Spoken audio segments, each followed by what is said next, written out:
If you were to step back in time and walk into a typical American kitchen during the winter of 1932, you would be struck by a profound, almost heavy silence.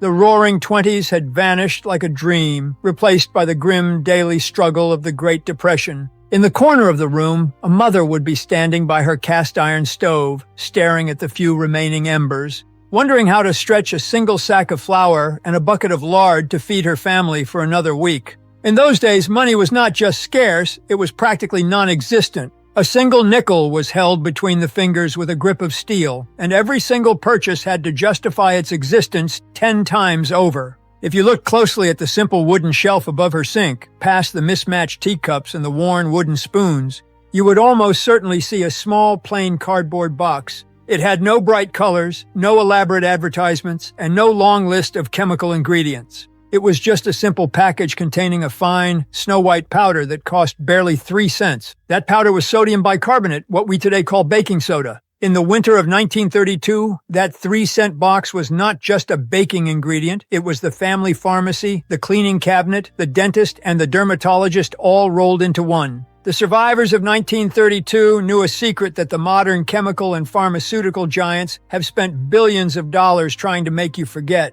That a single natural 3-cent compound could do almost all of these jobs better, safer, and for a fraction of a penny. To understand why this humble powder became the cornerstone of self-reliance, we have to look at the world as it was during the Great Depression. In 1932, there was no health insurance as we know it today. There were no immediate care clinics on the corner, no government assistance programs to ease the burden of medical bills, and no cheap over-the-counter tablets for every ache and pain. If a child came down with a sudden stomach ache, a burning skin rash, or a painful toothache, calling the doctor was not an option. A single doctor's visit could cost upwards of $3, which represented several days of hard, back-breaking labor for a working man, if he was lucky enough to have a job at all. For millions of families, a medical bill meant choosing between seeing a doctor or buying coal to heat the home for the month. Out of this extreme necessity grew a deep, practical wisdom. People had to become their own doctors, their own chemists, and their own caretakers. They could not afford the luxury of ignorance, nor could they afford the luxury of specialized products. They had to rely on simple, multi-purpose substances that had stood the test of time.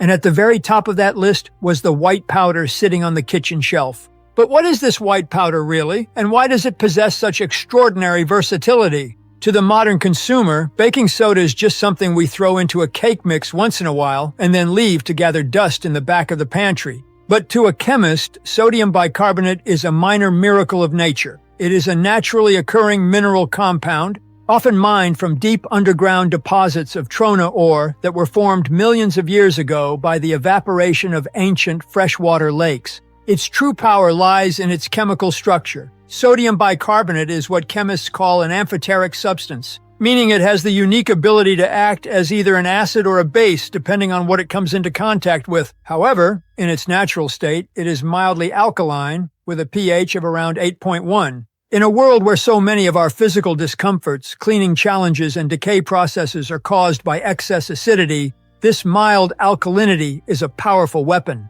When baking soda meets an acid, a chemical reaction occurs immediately. It begins to neutralize the acid, releasing tiny bubbles of carbon dioxide gas in the process. It is this simple, elegant reaction that makes it so incredibly versatile, altering the chemical environment itself to restore balance and neutrality where there was once caustic acidity. When a father came home from a long day of searching for work, his stomach churning with stress and acid, in 1932, diets were often heavy in starch and low in fresh vegetables, leading to frequent stomach complaints. When a father came home from a long day of searching for work, his stomach churning with stress and acid, his wife did not reach for a bottle of pink liquid or a prescription pill. She took a clean glass, filled it with cool water from the pump, and stirred in half a teaspoon of baking soda.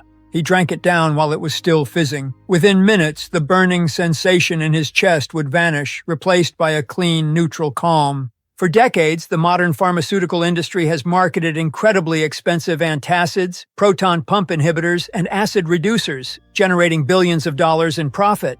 Yet if you look at the basic mechanism of these high-priced drugs, they are often doing the exact same thing that 3-cent glass of soda water did nearly a century ago. They neutralize stomach acid. However, many modern acid reducers carry a long list of side effects, warnings about kidney issues, and dependencies. The simple baking soda water, used in moderation, did the job instantly, safely, and at a cost so low it could not even be calculated. Modern doctors are now realizing that this old-school remedy was not just a primitive stopgap, but a stroke of genius. It worked because the bicarbonate ion is the body's natural buffer. Our own pancreas produces bicarbonate to neutralize stomach acid as it enters the small intestine, protecting our internal organs from being burned by our own digestive juices. By drinking a tiny amount of baking soda dissolved in water, the pioneers were simply reinforcing their body's own natural defense system. It was a clean, elegant solution that worked in harmony with human biology, rather than overriding it with synthetic chemicals. The use of baking soda did not stop at the digestive system. It was also the primary means of personal hygiene and dental care. In 1932, commercial toothpaste was a luxury that few could justify. The tubes were expensive, and the ingredients were often harsh. Instead, families kept a small dish of baking soda near the washing basin. To brush their teeth, they would simply wet the bristles of their toothbrush and press them into the dry white powder until a thin paste formed. They would brush thoroughly, rinsing with clean water. If you look at the mouths of the survivors who grew up in the 1930s, you will often find remarkably strong teeth and healthy gums, free from the chronic inflammation that plagues so many people today.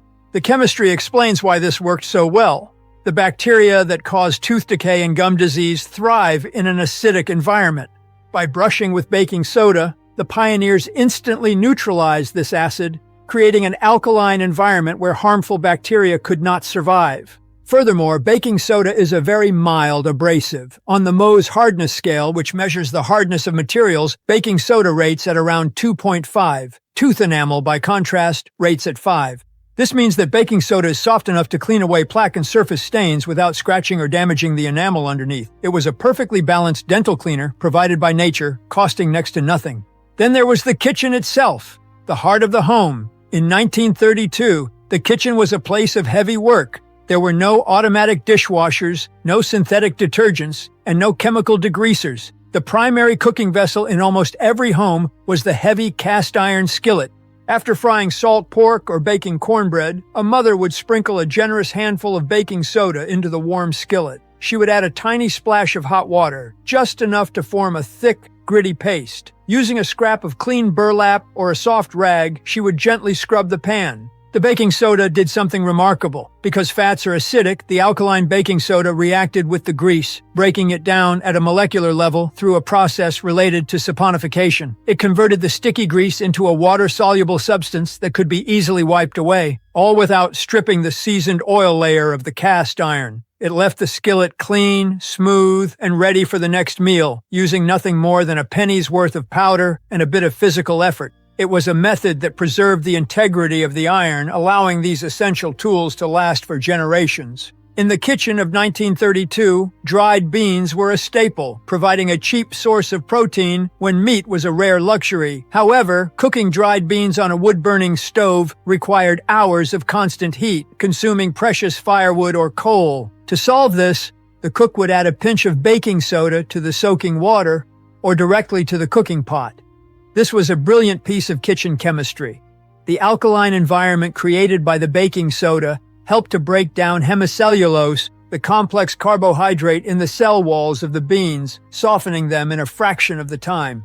This saved hours of fuel and labor. Furthermore, by breaking down these tough starches, the baking soda made the beans far easier to digest, reducing the uncomfortable gas and bloating that often accompanied a heavy bean diet. It was a simple 3-cent hack that made a cheap, basic food both more palatable and more efficient to prepare. Then there was the daily bread. Commercial yeast was not always available or affordable during the Great Depression, and nurturing a sourdough starter required constant attention and flour that could not be spared. Baking soda provided the ultimate shortcut. By combining baking soda with an acid, such as sour milk, buttermilk, or a touch of vinegar, a mother could bake what were known as quick breads. The moment the alkaline baking soda touched the acidic liquid in the mixing bowl, it began to react, releasing bubbles of carbon dioxide gas that would lift the heavy flour dough, making it light and fluffy as it baked. This was the birth of soda bread and biscuits that could be made in a matter of minutes. In the wood-burning kitchens of the era, fire was a constant hazard, and grease fires on the stove were particularly dangerous. You could not throw water on a grease fire, as the water would instantly vaporize, throwing boiling, burning oil across the room and setting the entire house ablaze. If a pan of lard caught fire, a mother would throw a handful of baking soda directly onto the flames. When the sodium bicarbonate was heated by the fire, it underwent a chemical decomposition, releasing a large volume of carbon dioxide gas.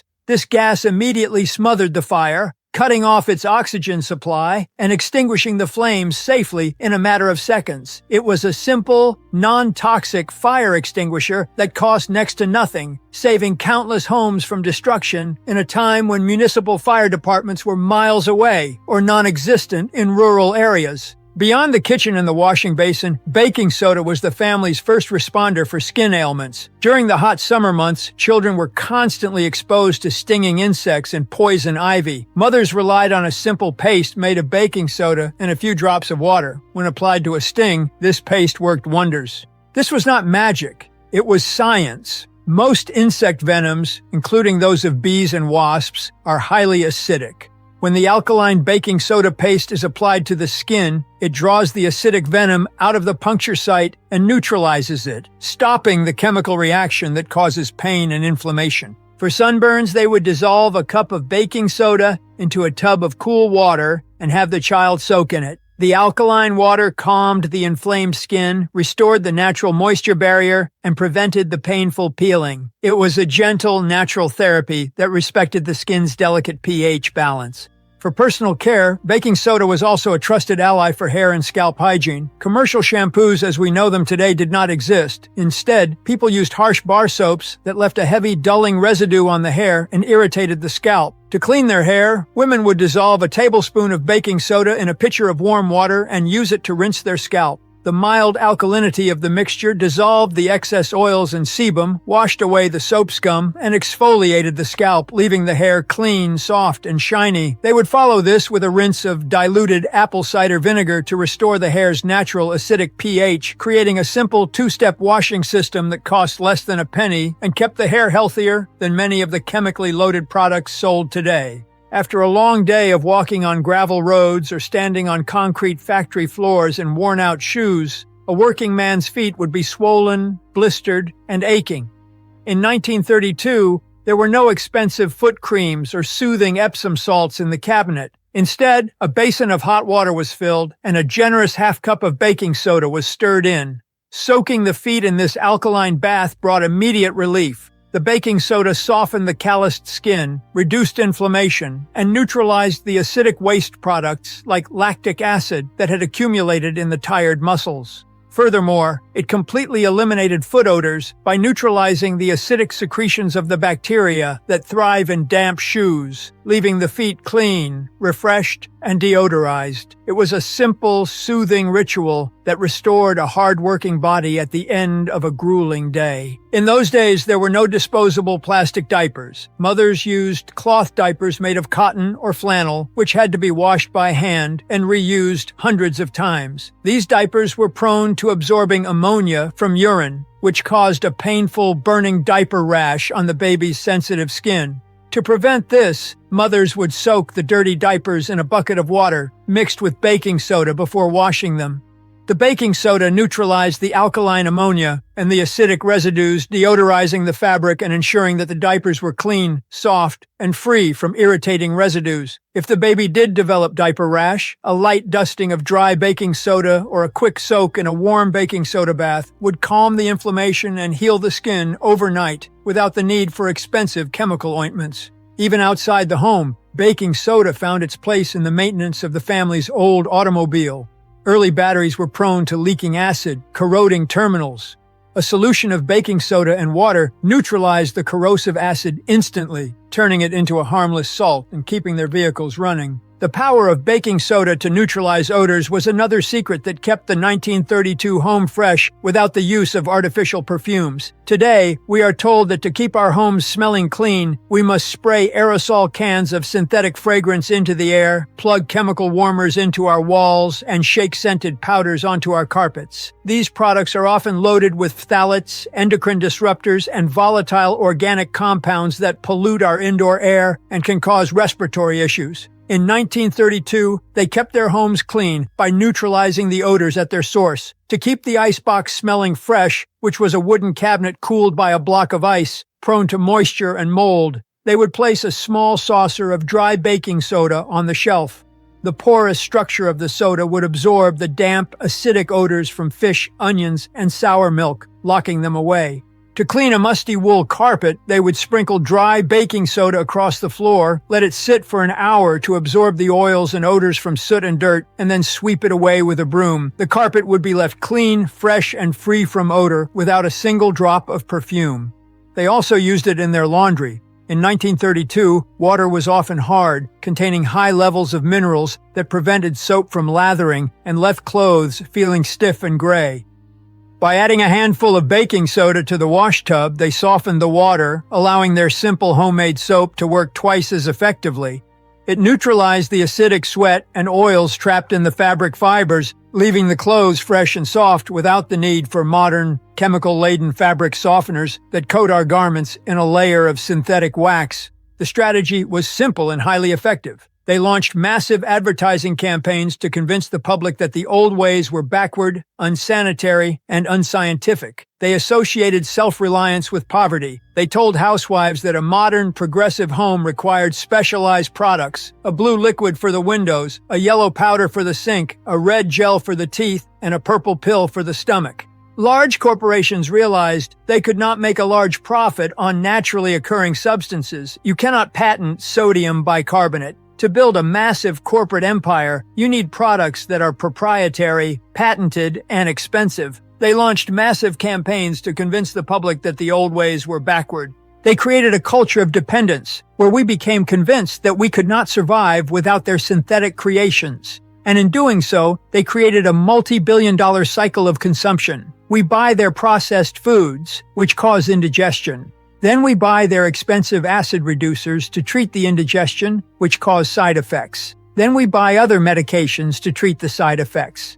We use their synthetic toothpastes, which irritate our gums. Then we pay dentists to treat the gum disease. We use their toxic sprays, which trigger asthma and allergies. Then we buy air purifiers and prescription inhalers to breathe. It is a system designed to keep us dependent, spending, and slightly unwell. The old-timers did not look at frugality as a sign of weakness. They looked at it as a form of freedom. When you know how to use a single 3-cent box of baking soda to replace 10 different corporate products, you are no longer dependent on the global supply chain or the whims of corporate pricing. You are self-reliant. You have reclaimed a piece of your independence. It was a silent rebellion against a system that profits from helplessness. Let us look closer at how this simple compound can be used today to reclaim that independence. By keeping a few large boxes of baking soda in your pantry, you can eliminate the need for chemical laundry detergents and toxic oven cleaners. This kitchen hack is just one thread in a vast tapestry of forgotten knowledge. The survivors of 1932 possessed a complete system of living, a collection of skills, recipes, and home remedies that allowed them to live rich, healthy, and dignified lives during a time when the world was falling apart around them. They knew how to make soap from scratch, how to preserve food without electricity, how to grow bountiful gardens in tiny spaces, and how to treat illnesses with the simple plants and minerals found right in their backyards. For years, this knowledge was scattered, hidden in yellowed notebooks, whispered from grandmother to granddaughter, and buried in old family archives. But now, it has been gathered together into one comprehensive resource. It is called the Complete 1932 System, and it is divided into 3 detailed volumes. Volume 1 focuses on the kitchen, the forgotten recipes that feed a family for pennies, the food preservation techniques that require no electricity, and the natural cooking hacks that turn basic ingredients into hearty feasts. You will learn the exact methods our grandparents used to preserve meat, dairy, and vegetables using crocking, salting, and water glassing, ensuring your pantry remains full no matter what happens to the electrical grid. You will discover how to bake dense, nutritious breads without commercial yeast and how to create satisfying meals using ingredients that cost next to nothing. Volume 2 covers the home and the garden, natural cleaning recipes and methods for growing a sustainable survival garden. It details how to make your own soaps, candles, and fertilizers, reducing your household expenses to near zero and freeing you from reliance on modern stores. Volume 3 is the home pharmacy, the natural remedies, the herbal preparations, and the simple mineral solutions that the pioneers used to keep their families healthy when doctors were out of reach. It contains the exact recipes for traditional salves, syrups, and tonics that have been passed down through generations, providing you with a safe, natural alternative to the chemical products of the modern pharmaceutical industry. You will learn how to stock your own home apothecary with natural remedies for everything from colds and flu to cuts, burns, and chronic pain, giving you the peace of mind that comes with true medical self-reliance. This system is a practical guide for the modern world, designed to help you save thousands of dollars, reduce your exposure to toxic corporate chemicals, and build a resilient, independent household. To make it as easy as possible to implement these old-timer secrets in your own life, we have created printable guides, recipe sheets, and a daily self-reliance calendar that you can keep in your own kitchen. If you want to reclaim this forgotten wisdom and protect your family from the rising costs and chemical dependencies of the modern world, you can access the entire system today. All you have to do is click the link in the first pinned comment below this video. By downloading these guides, you will not only be gaining a wealth of practical knowledge, but you will also be supporting the preservation of these essential American traditions. The survivors of 1932 showed us that when times get tough, we do not have to give up. We just have to go back to the basics. Click the link in the pinned comment and let us take that first step back to self-reliance together.